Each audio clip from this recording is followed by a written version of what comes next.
Are you ready to explore the unknown? Dive into the world of the strange, mysterious, and unexplained with Expeditions magazine.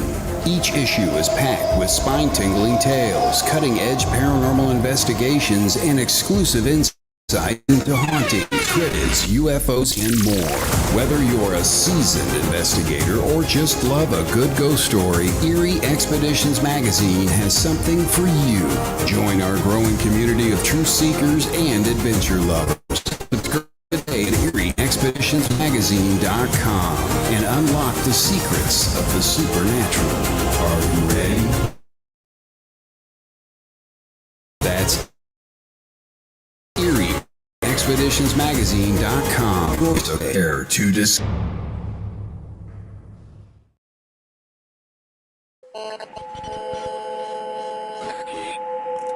What's out there? What creates the shadows in the corners or the creatures of the dark? Who are those on the other side? What do they have to say? This is the Gateway Podcast. This is not your normal style of paranormal talk radio. Brought to you live from United Public Radio Network, 107.7 FM New Orleans.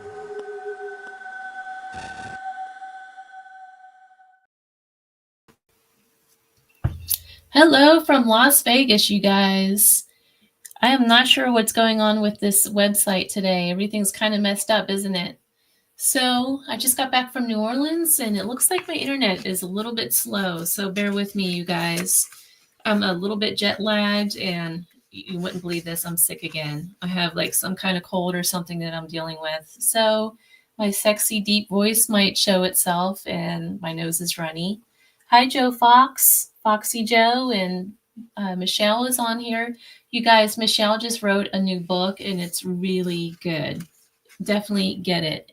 I can't even believe I forgot the name of it though, unfortunately. But her name is Michelle Welsh, and get her book. Look her up. She's everywhere. She's a great psychic medium. She's got a shop in Texas, and her book is really good. It's all about learning how to use your psychic skills and things like that. Michelle, if you're on, can you please put the name of your book and a link to where you get it? So I just want to take this time to really thank the Public Network New Orleans, Public Radio Network 107.7 FM New Orleans. I just want to give a shout out and a thank you for playing this show every week. Every week I get this platform and I'm able to bring on great guests and just talk about the paranormal. And it's just something I really look forward to. No matter how the week has gone, you know, being sick and everything going on in your work life, I've had to put out some fires today with work and just wrapped up literally 10 minutes before the show. So that's why I'm kind of scrambling to get everything in order here. So yeah, I've been in meetings all day up until about 10 minutes ago. But it seems like no matter what happens, you get to come on this show and it's just a great outlet. I think in the next couple of weeks, though, I'm going to do something a little bit different. I'm going to have a wild card line to where I can have guests come on. And what we'll do is I'll tell a couple of paranormal stories. And there's a lot of changes going on in my life right now, particularly with the paranormal field. Oh, Michelle says her book is called The Psychic's Handbook, Methods and Advice for Communicating with Spirits.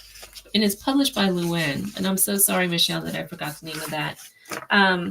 But I'll have a wild card night to where guests will come on and we'll be able to talk about you. I want to hear about your stories. So Foxy Joe, when we set this up, come on here. I want to know why you're in the paranormal. I think it's important that we talk about normal people's stories. That's something we don't hear a lot. We only hear about the celebrities and things like that. I really want to push for a change in that direction and include more people in the paranormal.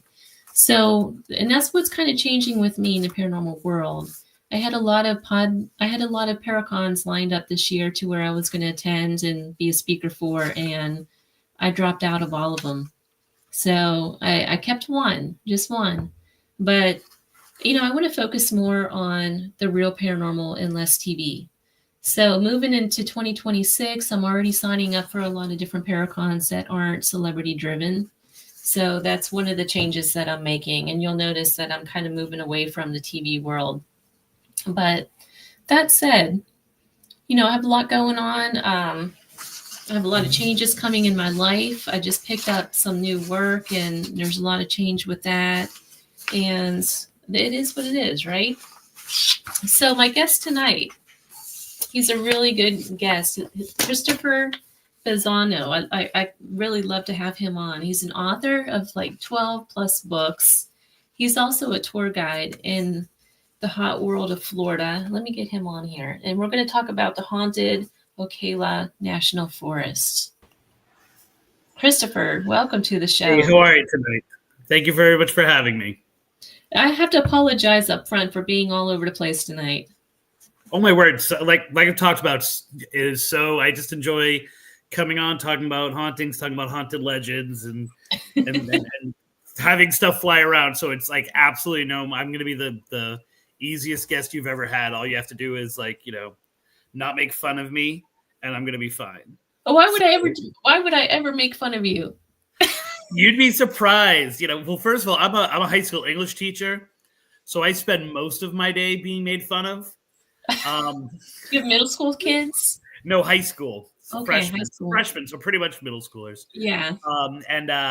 Yeah, oddly enough, there's a contingency of people out there, not my students, who kind of bash me online sometimes. So. Yeah. Well, I think anybody that's kind of into paranormal kind of gets that anyway for some reason. Yeah. There's a lot of haters out there, and I don't know why that is in this field. It's so prevalent that you put your work out, and then you get the jealous people that come out and I just went through this whole thing with a bunch of people. So. Yeah, it's interesting just because those problems exist in every kind of community, and you just have the added kind of layer of there's so many different opinions about supernatural and the paranormal and how to do it the right way, and is there to do it the right way. And it's just interesting that, things that I was talking about 20 years ago, 15 years ago, that people are just getting around to insulting about me about today. So it's like, it's all right. It's all good. I'm still here. So, you know what the old adage is, if you don't have hate, or if you do have haters out there, at least one or two, you're doing something right. Exactly. Like it's out there to be hated. So I appreciate that. So. It's true. It's very true. If you don't have a hater. Although it's interesting because, I find this because I also, have taught debate and stuff like that, I was getting some of this. And so I was looking into it. It specifically was about something called a pukwudgie, which is a kind of a mythical creature that appears in the Freetown State Forest up in the Bridgewater Triangle, which I worked on a lot when I was in Massachusetts. And I did a lot of research and, kind of brought some of those old legends to light. And one of the things, and I know this is like a weird place to start, but whatever, let's just hit the ground running. I told you, just say my name and I'll start talking. It is a Native American to Wampanoag piece of lore. And it's very popular. And if you've got all your people right now Googling the term pukwudgie, your chat's going to explode with, oh my word, what is that thing? It's become a very it went from obscure when I started researching it to the point that it is mainstream now, and it's even part of the Harry Potter universe now. And but anyway, I was doing this research like 20 years ago into it, and when there was nothing out there, and I called it several different times in my original writings on it a demon, and I was being attacked for calling this thing a demon. Like 20 years later, this thing a demon by people who literally were like, the only reason why they know about it is because they read my books. But the interesting thing is it forced me to evaluate what I had written back then and what I feel now, and kind of like play with that idea of like these labels that we put on certain things in the paranormal. And then we want to go back and edit them and change them around and things like that. Maybe we know more information, we know new stuff. And I was like, at first I was like, I would never have called them a demon. What are you, crazy? And then I remembered the place that I was in when I first started writing about them. And I was like, yeah, like I was reading a lot of Native American lore and they were using the word demon. Well, that's just it. That's just it. The terminology maybe we're using, there's a big movement right now in the paranormal with anti-demon. Everyone's anti-demon all of a sudden. So if you even mention the word demon, they're running the opposite direction, right? And Right. we're saying those words out of Christianity. Well, what if, that term demon exists in other cultures that's not Christian? So maybe we're using that term incorrectly to And begin I, with. yeah, and I remember I was using, at the time, I was really big into the Field Guide of Demons. And I remember, oh wow, and I took the book out. I don't even have the cover for it anymore. That's how much I used to read this thing, just to get into the folklore of these different cultures. And I was like, yeah, this is something that crosses different cultures, it crosses different religions, crosses different geographical places. And so I was able to go back and be like, all right, I got it. Like, all right, I remember where I was when I wrote it. And so I do think sometimes if you get to a point where all you automatically want to do is be on the defensive and not reevaluate some things, that's horrible for a researcher, it's horrible for a thinker, and it's horrible for a writer. And so, I welcome a little bit of hate every once in a while.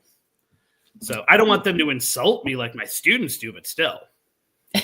It's also true too. The more research you do and the more you experience in it, this is me, the more I experience in the paranormal, my views kind of change a little bit because Yeah. I'm learning more. I'm having those more experiences. For instance, I never really believed in elementals before until the last couple of years at all. Right. I just, I thought it was just, I don't know what I thought. I just didn't think they existed though, until I've actually had a case that I worked it was an orchard that actually has little elemental creatures. I've never experienced anything like that before. And this is out in California. I mean, who knew, right? Yeah. But it's completely changed me in that aspect. And I think that like reevaluating those things and realizing you've grown to a place where you've read something now, or you've researched something and you've looked at it differently. That's really important to do, because I was like, all right, if I were to go back and rewrite that book, so that was in one of my first books. I think it was pretty sure it was Dark Woods that I wrote that those specific words. Would I change it? And I was like, all right, well, I feel maybe a little bit more I would consider an elemental. And I was like, well, you know what? I think that those words can kind of be used interchangeably. Right. And as long as you are then saying what you mean by that word, which I guess I would have developed that idea a little bit more, it's perfectly fine. So yeah, I'm total believer in elementals, and I think that a lot of the cryptids that we experience are probably more elementals that we misunderstand than they are anything else outside the paranormal realm. So I have to ask, because I wanted to ask you this in the beginning. How did you get into the paranormal? I always say I am from the, I'm not sure how old you are, and I won't ask your age, but I am from the first generation of kids that had cable. And you I'm trying to think, what generation is that? What do you say? I'm almost 50. I know I look really young, but I'm almost 50. And so it was one of those things where I was introduced to horror movies really early on. And my parents would go to bed, and then I would sneak down and I would watch HBO, and I would be watching like The Exorcist at like 3 a.m, or I would be watching like every Stephen King movie, because this was where Stephen King would fart and they would make a movie out of it. Like it was that rising time. And in addition to that, I always say I was a latchkey kid, but my latch was the public library. And so my mom worked, and it was like, no, after school, go to the library and I'll pick you up sometime after 5. And so I spent all of my afternoons when I was really, really young in the library. And very quickly, I read out of the kids section of the library. So I was going upstairs, reading those Time Life series about true hauntings, reading back in the day, and I guess there are now as well, every true ghost story, things that were like, is it borderline, the haunted folklore? And I just became this kind of encyclopedia of all of these stories from all these different places all across the world, across the country. And so when I got to college, and I went to college in Boston, my dorm was the most haunted building in Boston. And so all Where these did you go to people, school? I went to Emerson College, and the people can look it up. It's the Charles Gate Hotel. And we could do a whole episode just on the Charles Gate, on the crazy things that happened there. But, you know, it was supposedly a mafia hotel, and people had been murdered there, and everything that you can imagine from an urban legend, like old hotel kind of situation, right? And my friends would tell me their experiences, and I started just recording their experiences. What did you experience? And then they would say something like, well, what was that? Well, there was a little girl, and her dad ran the hotel, and her ball went bouncing, and she got stuck in the elevator, and the elevator crushed her. And I'm like, wait a minute, I've heard that story before. I heard that story here. And so I started to become obsessed with this idea of a true haunting and the folklore that we create about it, the stories we make up about it, whether it's to understand it or whether it's because for some reason it gets stuck to it. And I called that the crossroads, and I was off and running from there. So I had the benefit of being one of the first paranormal websites specifically about Massachusetts. And then all of a sudden people were saying, well, have you been there? Have you gone out and looked at it? And then all of a sudden people were saying, can you come to my house and tell me if I have a ghost? And, you know, this is like 1997, 98. Does this predate the ghost hunters crowd? What'd you say? Did this predate the ghost hunters? By about 10 years. Yeah, maybe about 5 years, right? When I really started getting into it and publishing all of this stuff. And so, boom, I was off and running. I had to, you know, I was already researching. I already knew stuff about old school ghost hunters and paranormal investigators, was using those techniques, was using old school things like divining rods. And then it just kind of went from there. Like the more I was publishing, the more people were asking me about stuff, the more I was going out. And I just kind of got caught up in the whole thing. Got it. I do have a question from the audience here. Yeah. Or maybe it's a comment. It's from, I can't read the name, Stefan. He says he's been doing work on Bridgewater Triangle.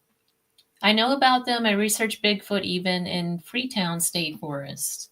Mm-hmm. So you've written a book about Bridgewater Triangle. Yeah. Could you talk about that just a little bit? Yeah, I mean, I've written 2 books about the Bridgewater Triangle. And the very first book, I shouldn't say the first book I wrote, but the first book that was published was a book called Dark Woods.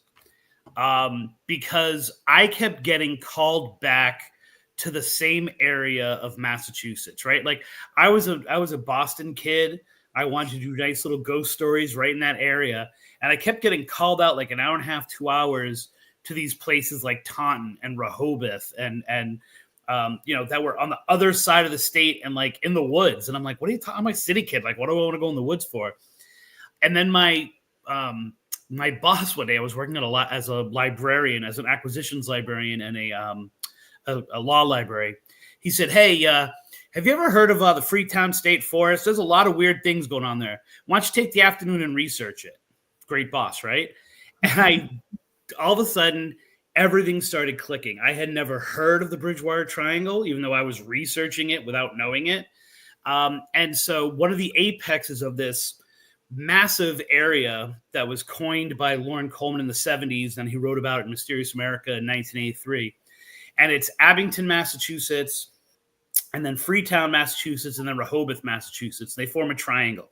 Most people who research it realize that it's not a triangle at all. It just kind of ebbs and flows. And that was part of the marketing campaign to get it, to put some kind of label on it, was to call it the Bridgewater Triangle. And I just became obsessed with Freetown because everything you can possibly imagine in the world of the paranormal and the supernatural happens in the Freetown State Forest. It happens in the Bridgewater Triangle. And then it like concentrates. And as a researcher, you can spend your entire career just looking at the Freetown State Forest. It has everything. It has Bigfoots. It has Pukwudgies, like I already talked about. It has zombies, ghosts, UFOs, Thunderbirds, and then like a slew of hauntings, like not only the forest, but also the area around the forest. And so as I was doing my research, one of the things that kept coming up time and time again, and this is the same thing that happened with the Ocala book, I kept running across all these references into cult activity. And I'm not talking like 4 kids listening to Iron Maiden and getting high in the woods. This was like an organized cult. And I actually hooked up with a former detective from Freetown named Alan Alves, there was so much occult crime in that area. And we're talking like in the middle of nowhere. We're talking, it's all wooded area. People would commit a crime in Boston or Providence, Rhode Island, and dump the bodies in Freetown because it was in the middle of nowhere. I was just going to ask you that. Was there missing people? Dozens and dozens and dozens. There are serial killers that were active in the area. There was all these occult crimes that were connected to things. But anyway, Alan Alves had encountered so much of this in his years as a detective there. He became the foremost expert on cult crimes and was used to consult all over the country. And we're talking like a little town that no one should have ever even heard of, but so much activity was going on that he had to become an expert. Kind of like we had to become an expert in the paranormal. It was the same with him. And as I looked at that, I also started looking at this idea of the Bridgewater Triangle. So this area in Massachusetts had a heightened rate at that time. I can't say now because I don't live there anymore. It had a heightened rate of teen suicide.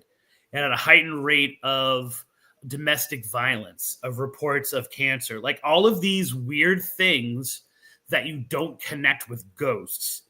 And yet all of it was happening and pulsing in this one area of Massachusetts. And so I wrote Dark Woods as a question, right? So the whole book is a question mark.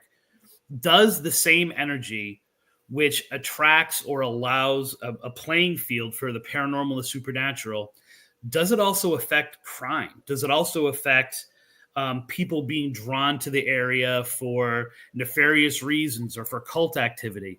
And so that whole book was my way of exploring. I mean, the subtitle is Cults, Crime, and the Paranormal in the Freetown State Forest. So it was this whole exploration of, do these places, and now having looked at the Ocala National Forest as well, do these places that pulse paranormal also draw in unusual crime and, things like teen suicide, divorce rates, 24, I call it the backbone of the Bridgewater Triangle, for a while had more fatal car accidents per accident than anywhere in the country.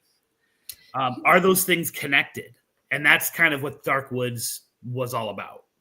It's an interesting question because if you look through the American culture in particular, with the settlement, the colony settlements and everything, being fearful of the woods has always been there, all the way back. So there's got to be something to it, right? And so my idea was, I remember I took an environmental science class. It was like one of 3 science classes Emerson offered. It was a very artistic school and not into that stuff. And we had the Boston Public Gardens, and our project was develop it. How would you develop it? Change the Boston Public Gardens to a parking garage or whatever. And I came up with this whole systematic plan of basically taking it over in these grids, and nature would just get used to it, right? If you took over just a little bit, then everything would have time to gravitate to another part, and you just take it over. And what you would have at the end is a very concentrated area of a lot of animals or a lot of wildlife, right? And then that would be the pretty part that we keep. I feel it's the same kind of part with a lot of these forests and a lot of these woods. We dig into them. There's spirits in the trees. There's spirits in the woods. There's all of these things. You were talking elementals before, fairy culture, like not even talking just human ghosts and all that stuff. And we cut into the woods. And are we creating these concentrated areas where all of this energy and the kind of weirdness that it attracts or creates even, it becomes concentrated, and so these forests become even more scary and darker? That's a really interesting point. So the Ocala National Forest. Yeah. What actually is going on? Where is this place, first of all? I don't really know. There's got to be Okay, someone so else out there who doesn't know exactly where this is, because I kind of don't know exactly where this is. Okay, so here's the deal. This is the thing that got, because in the same way that I was traveling an hour and a half, when I started looking into the weirdness of the Ocala, I mean, I'm 3 hours away. I'm 3 hours away from the edge of it. So this became like an obsession for about 2 years and another year and a half that I've continued to go up there. I'm an outsider.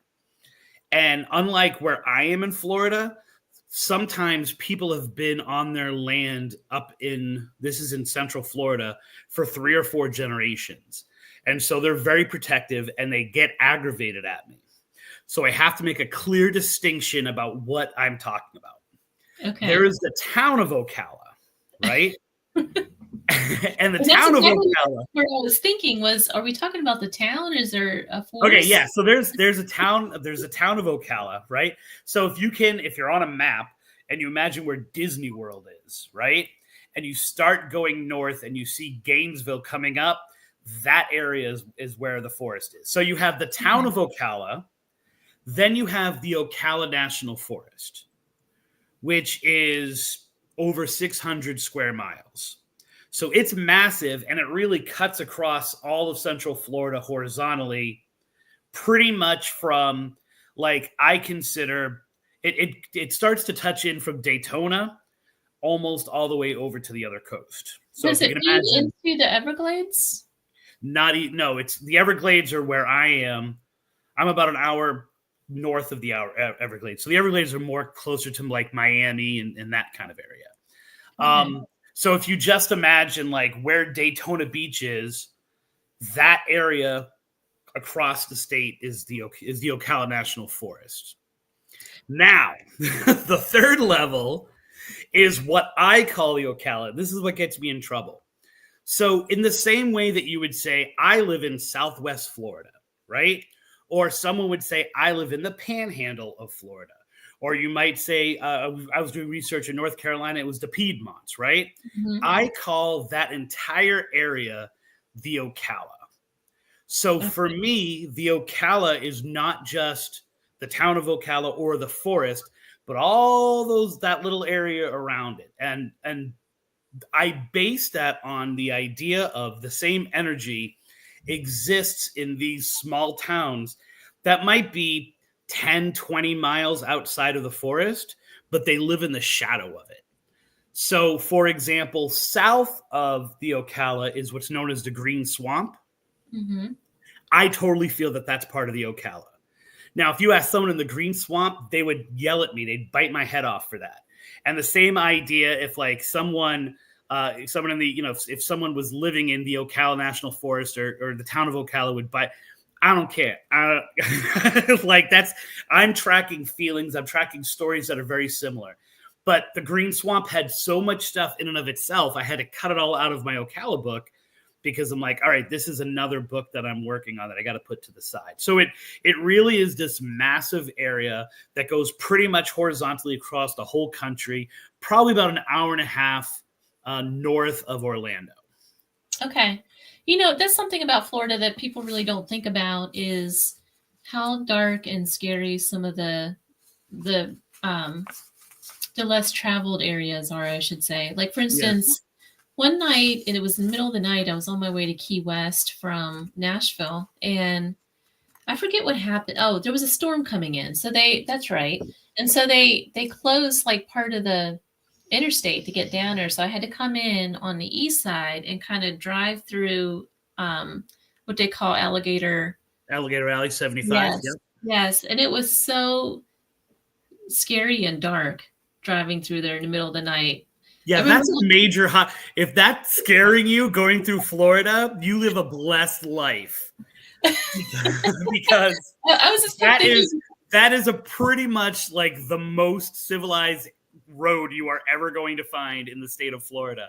I know that I call it like the supernatural. I call it ghost story lane, which is 17, right? So 17 kind of picks up where I am in Southwest Florida, and then you can take it all the way to the Ocala. It's kind of a roundabout way, but when there's traffic on the major highways, you can get from my house to Orlando and Disney World faster on 17. You can literally stop your car, go, any ghosts around here? And something is going to happen to you, right? And it's like, and then that's still through civilized world. I always say, everyone thinks of Central Florida this way, right? Mm-hmm. Central Florida is this way because once you get an hour off of either of those coasts, you are in the twilight zone. It's true. And these roads, and in the towns that are around the Ocala, there's still dirt roads. I mean, we're talking like civilization ends. I remember I very first started looking into them when I was asked to speak at a library in this small little town called Astor, Florida, which is hilarious because people that are 40 minutes away don't know where Astor is. And I'm like, it's the next town over, right? Like they just don't know it. And they got really excited because they had just gotten a Dollar General. So these are the sizes. It's everywhere there, isn't it? Right. These are the sizes of some of the towns that I'm talking about that, have these names that are like ancient Native American names and all this stuff and there's just a crazy amount of paranormal activity and ghostly legends that are going on. And it's not just, there are some lights in the forest, so one of the major things that I started to say, wait, this is crazy. And more people have talked to me and said, I have experienced that than people who say I'm crazy. And it's this, I call it the Ocala shift. So people who live near the Ocala National Forest will literally find the geography around them change. So if you imagine like you have a house and there's a path into the woods, right? And so you're walking the path of the woods, and on the right side of that path, there's a boulder, right? Like maybe a big rock. And so you walk by that rock every day. Well, some days you walk and the rock's not there. It's just not there. But then the next day, the rock will be there. Or people will be riding dirt bike or ATV trails, and there'll be trails that they've ridden their whole lives. And sometimes they just know. If you live there, you just know, and you shrug your shoulders. You go, sometimes the road goes left, and sometimes the road goes right. Or hunters will put up stands in places, and they'll go back 2 days later, and the stand, it's as if it had never existed. There's not even like the marks in the woods that say that they put it there. And then they'll go there the next day, and it will be there again.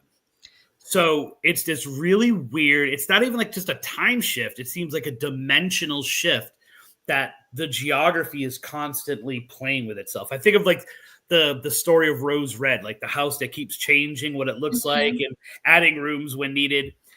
The Ocala feels like that. Do people go missing because of that or get lost? So what I say is this. Whenever I speak at a library, I say, if you watch the news for a week, if you can go a week and not hear the word Ocala with the words missing or crime or body found, then I will send you a free copy of my book. And in almost 3 years, I've never given away a free copy of my book. I mean, it is the number one area in the state for disappearances, found bodies, human trafficking. And some of those are given paranormal reasons. For example, we had talked earlier before we got on air about the coyote woman in the Stikini. Mm-hmm. Other ones are given to the various and various leveled cults that are active in that area, as well as then all of these supernatural elements as well. That's so interesting. Have the Native Americans that occupied the area before us, have they said anything about that land? Yeah, I mean, there are a lot of, so it's more on the outskirts of it. One of the interesting things that you have in Florida is you have the early generations, or the kind of American, I should say, European settlement of the country, specifically the Spanish and the French in Florida, right? They come in and you have tribes like the Timucua, which is like, that would be like the primary Native American tribe that was in that area. And then you have like the Calusa near me, you have the Topabogan. So you have all these tribes. Well, most of them fade out and are replaced by the Seminoles. And so, and I'm really simplifying all of this, but I'm trying to make a point, which is the Seminoles aren't necessarily connected to the stories of the older tribes that were on their land. And the Seminoles, because they're just so shell-shocked, hate talking about a lot of their history with outsiders. So you have this kind of dual obstacle of you have to really dig to find Timucuan lore, or to find Topabogan lore, or those kind of tribes lore. In addition to, if you try to find out information through Seminoles, oftentimes you get stonewalled. Got it. There are plenty of stories, right? But it's right. You really have to dig and understand that you're probably getting, it third or fourth hand as the translations and the interpretations of the stories are coming down. Has there been any recent stories of a missing person or a murder or anything like that you can attribute to the energy that's going on at Ocala? I don't watch the news. So, but I think that there are a lot of famous serial killers and criminals who are associated with the Ocala National Forest. So, for example, if I were to say, name a famous serial killer, who would you name? Like, who's your favorite serial killer? I don't have a favorite serial killer. I did watch Jeffrey Dahmer. So Jeffrey Dahmer was living in South Florida.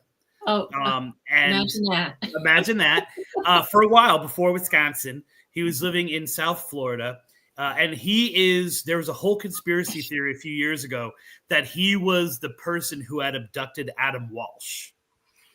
And Adam Walsh, so once again, I don't know how old you are, but when I was a kid, Adam Walsh was like the missing kid crime. And of course, his father then starts America's Most Wanted, right? Oh, okay, yeah. So I always forget the father's name, but Adam Walsh with the baseball hat on, like that image is like part of my childhood. Well, he was not killed or abducted by Jeffrey Dahmer. He was abducted and murdered by a man by the name of Otis Toole. So if you've seen Henry, Portrait of a Serial Killer, Henry Lee Lucas's partner was Otis Toole. Where did Otis Toole serve his time, and where was he? Right outside the Ocala National Forest in Stark Prison. And so Otis Toole is literally feeding off of that energy in the Ocala as well, and committing some of his crimes in that area. What is his name? Ted Bundy. He also served time in Stark. If you've ever watched the Scream movies, they were inspired by something known as the Gainesville Ripper. Danny Rollins, who also, served his time at Stark Prison, and also was, a familiar sight in the Freetown, in the Ocala National Forest. Florida's most prolific serial killer, a guy by the name of Gerard Schaefer, who was a Martin County deputy, so probably about 3-4 hours south of that, he committed some of his crimes. Arlene Murnos, I was just going to say that. Wasn't the lady from Monster? Yep. She committed. She actually dumped several of the bodies in the Ocala National Forest, and used to hang out at bars in Astor and Daytona, which I consider part of this. Rod Farrell, if you remember Rod Farrell and the vampire murders, the vampire cult killings, where he came down from, I think it was Kentucky, came down and killed one of his cult members' parents so that he could free her, so she could be part of the cult. That happened in the Ocala National Forest, and he was actually born in the Ocala National Forest. His grandfather was born in the Ocala National Forest and was part of a satanic cult. So there really is, it's one of those things where it's so frequent that people go missing and things come up, and there's so many open cases that involve it, that it's like I don't even pay attention anymore, because I see what's going on behind the curtain.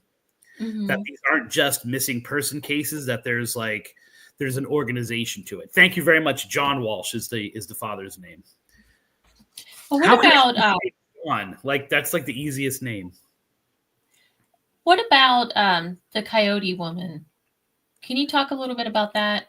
Yeah. So I really don't know much about that. So I know that there's like a TV show now that features a Coyote Woman. And so I've been watching like these random videos like on TikTok, and I'm like, that's a Coyote Woman. And it's, I guess it's a popular thing. And this is not quite it, because this is not a Native American story at all. So this takes place in the town of Rosewood, Florida, in Lake County. And I was told this story by, he's kind of I mean, compared to me, he's a young guy. He's in his 20s. And he said he used to be walking down the street, like down through the woods. And his grandfather, they used to pass this cemetery, although it wasn't there all the time.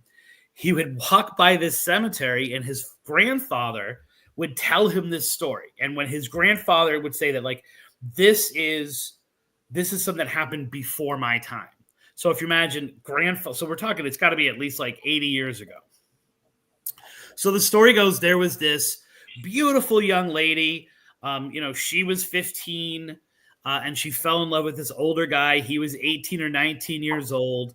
And the parents totally disagreed with them being together because he was black and she was white. And there was no way that was going to happen.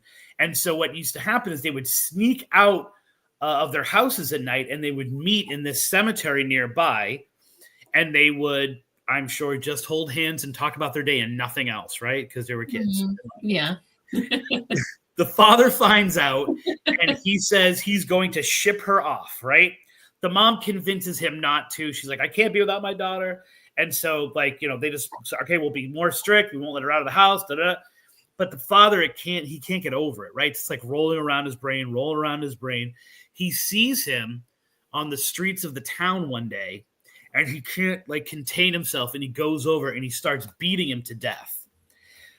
All the people in the street, they're not stopping this. They are literally forming a circle, cheering him on, pushing away any African Americans who are looking to like intervene or anything like that, chanting and chanting. Now, the story goes that he might not have killed him, but he drags him off into the woods, and the guy is never seen again. A lot of people say he just moved out of the area. A few hours later, she comes into town, and there's blood on the streets. It's a small town, right? There's blood on the streets, and she's like, what's going on here? What happened here? And she's noticing people are giving her weird looks. And so finally she's, tell me what happened here. And they tell her the story, and they're kind of laughing as they tell the story. And she's all pissed. Why didn't you do anything? Like, why? And everyone's kind of like looking away from her. So she decides the only thing to do is to kill her parents. So she goes back home. She gets her father's gun out of his nightstand. And when her father comes home that night, she kind of like shouts out the man she loves' name, and she shoots and kills him, right? Now the sun is setting. She realizes what she's done. She doesn't want to kill her mother. She loves her mother. Her mother's always been good to her. So she runs away to the only place that feels safe to her, that cemetery. And she's sitting down on the cemetery ground, like her back against a headstone, and she starts to cry. And as she cries, coyotes start to circle the cemetery, and they start to howl. And as they start to howl, she starts to weep even louder until it's like almost like a scream. And they're going faster and faster around, and she's now screaming, and she takes the gun and she commits suicide. Aww. But she doesn't die. Instantly, her body starts to transform into this coyote werewolf kind of thing. She hops out of, like in one leap, hops out of the cemetery, joins the pack, and they go off into the woods. And it's said that in that area, Rosewood, Florida, and Lake County, in that area, at night, you can hear coyotes. Now, I have coyotes here. I know what they sound like now. You can hear coyotes howling, and underneath, there's a woman screaming. And people in that area will see this beautiful young girl in the woods, and she'll just start to walk behind a tree, and she'll vanish completely, right? Now, the crazy thing about this is almost none of that story can be true. Right? First of all, there is no such town as Rosewood, Florida, in Lake County. About 100 miles, right? About 100 miles west, there's this town of Rosewood, or the area of a town called Rosewood, which became famous because it had a huge explosion of racial tension back in 1923. So imagine To Kill a Mockingbird, but Florida style with people dying. And over 100 African American people were killed. The territory itself, like the area known as Rosewood, was burnt to the ground. Right? So there is no Rosewood. The town that it's actually in is called Paisley, Florida. Well, where does the story come from? Where'd you say? Where does the story originate from? Now, he said his grandfather used to tell him this story, and I confirmed it with friends of his that their fathers and grandfathers had told him the story. So it's one of those things where they're seeing this mysterious woman, they're hearing this howling, and more importantly, people are disappearing in that area. People who are notoriously known as bad people, they'll go into the woods and they'll never come back out again. And they say, the coyote woman took them. That's interesting. Now, the crazy thing, in addition, we're talking that if it's a grandfather's grandfather, how many years that is, I'm getting pretty old. I'm getting pretty up there. Coyotes didn't make their way into Florida until 1970. So that's the other added out. Now, I can come up with all of these reasons why this story isn't true. This kid growing up, they would go to that cemetery at night. It now has a fence around it, but a tree's crushed it, so you can still get into it easily.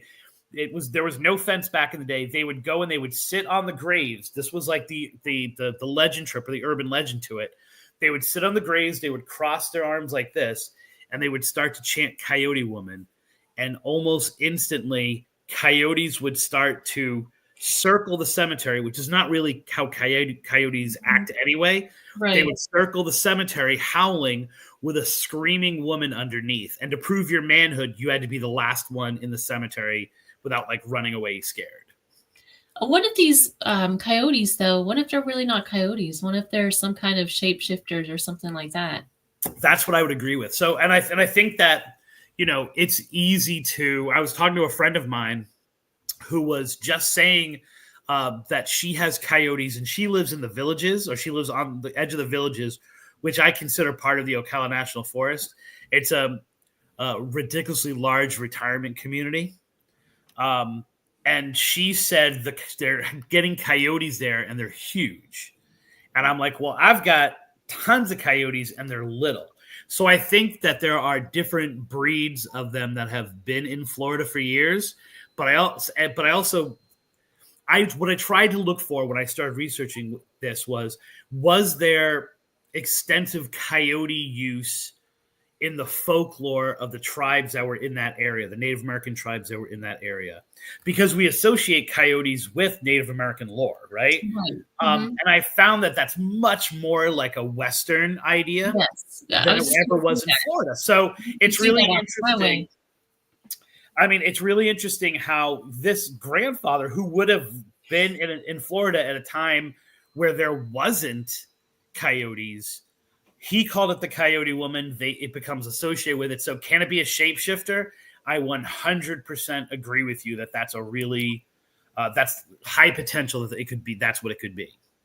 But what about hauntings? Are there legit hauntings around that area? Oh yeah, I mean there's a crazy amount of hauntings. So one of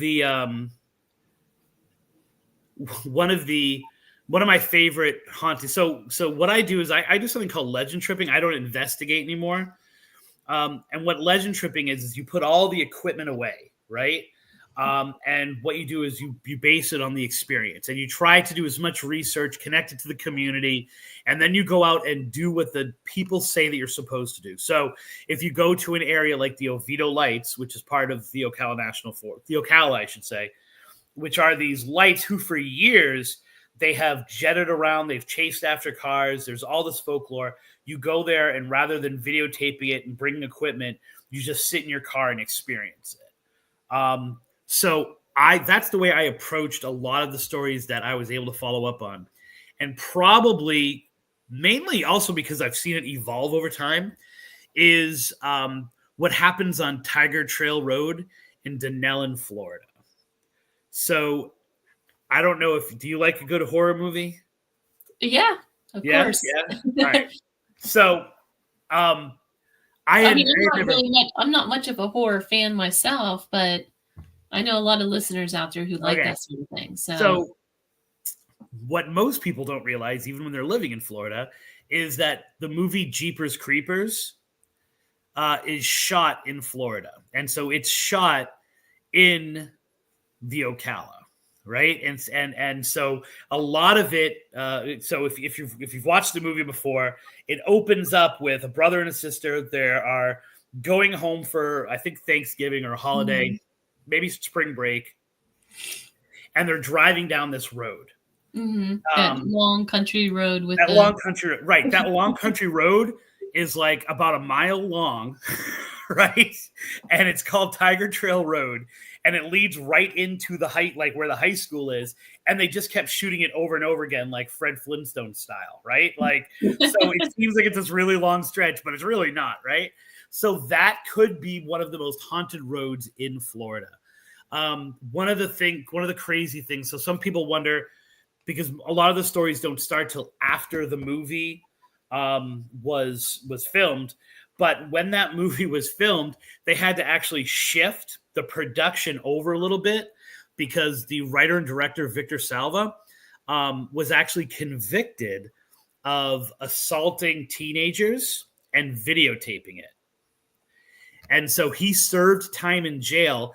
And at the end of that road is the local high school. So they had to shift so that he was 500 yards away from the high school when they were shooting all the parts of the movie that take place in that little area. So a lot of people feel that kind of brought some kind of curse or some kind of darkness to the area. So this Tiger Trail Road is infamous for when you are driving on that stretch of road, that same stretch of road, away from the school, you'll run into black-eyed kids. And unlike other black-eyed kids, it's kind of like sometimes they're just walking across the road and they just stop and stare at you. Other times they'll be walking across the road, and it's usually three of them.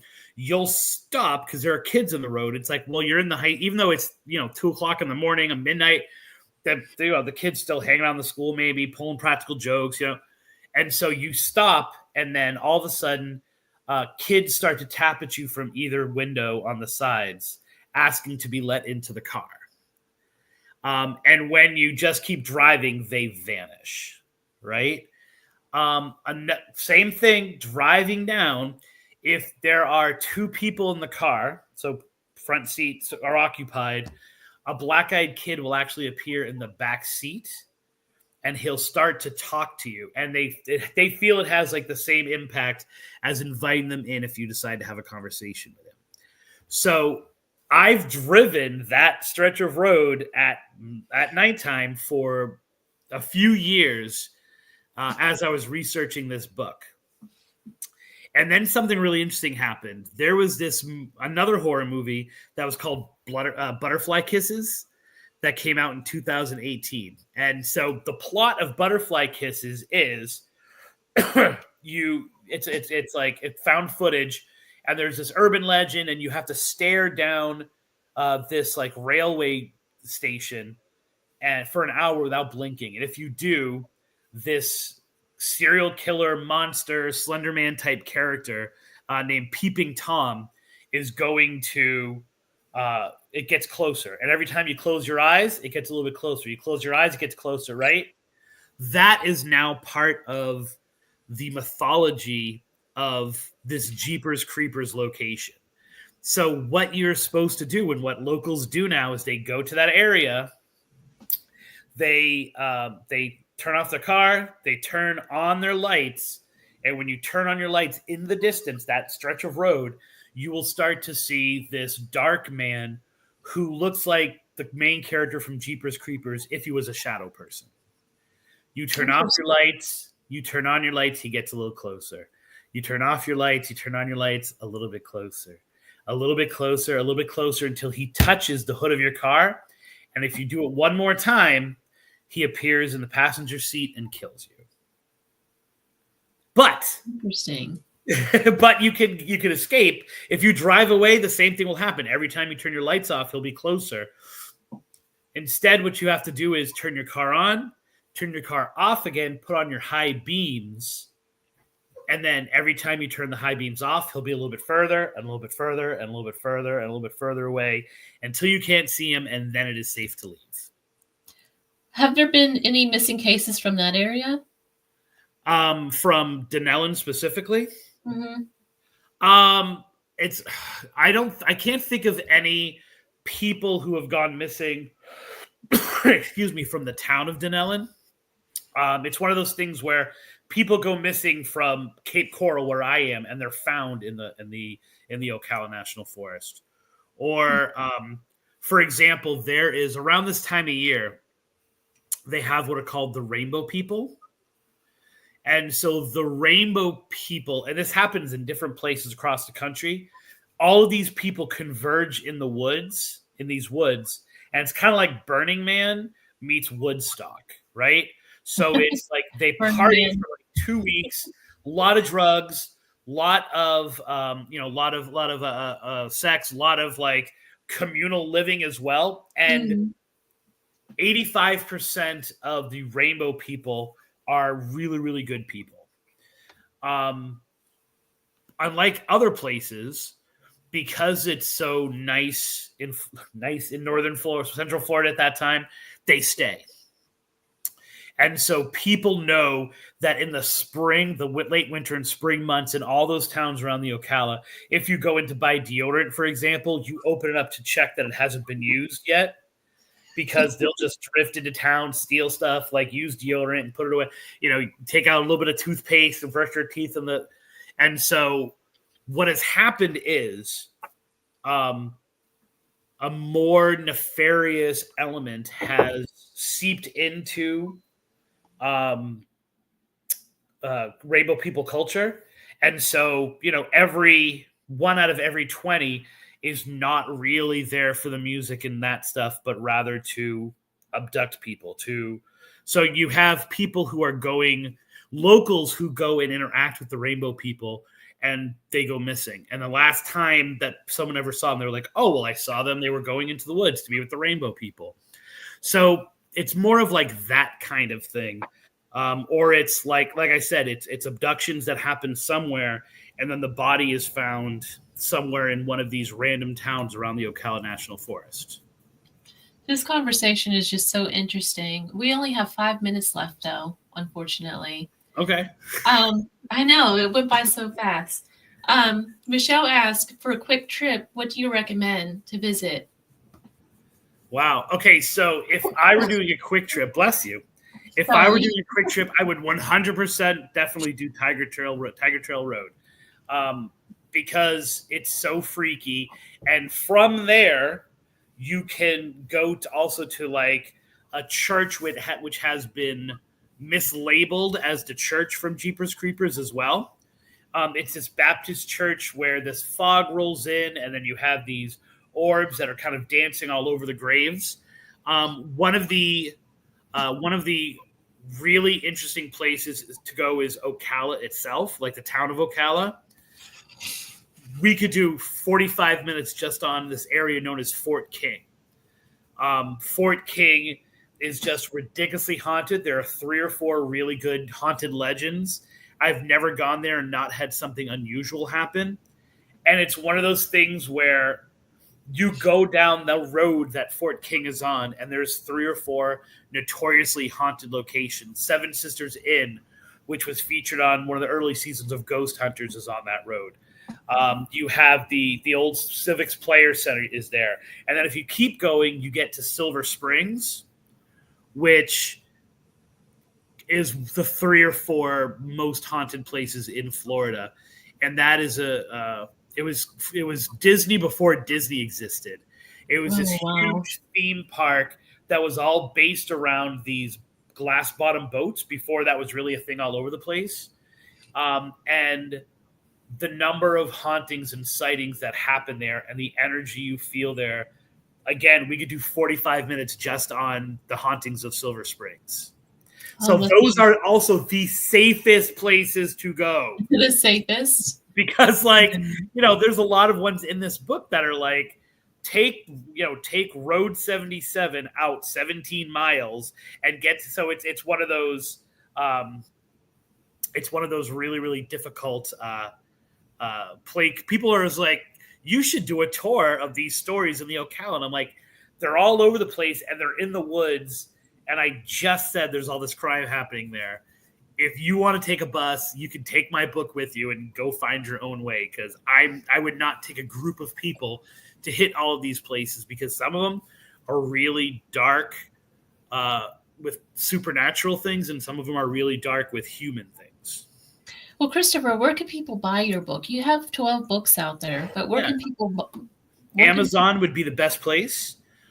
So they're all available on Amazon, or you can go to my website, www.trippingonlegends.com, or hit me up on social media if you wanted to get like a signed copy for a discount.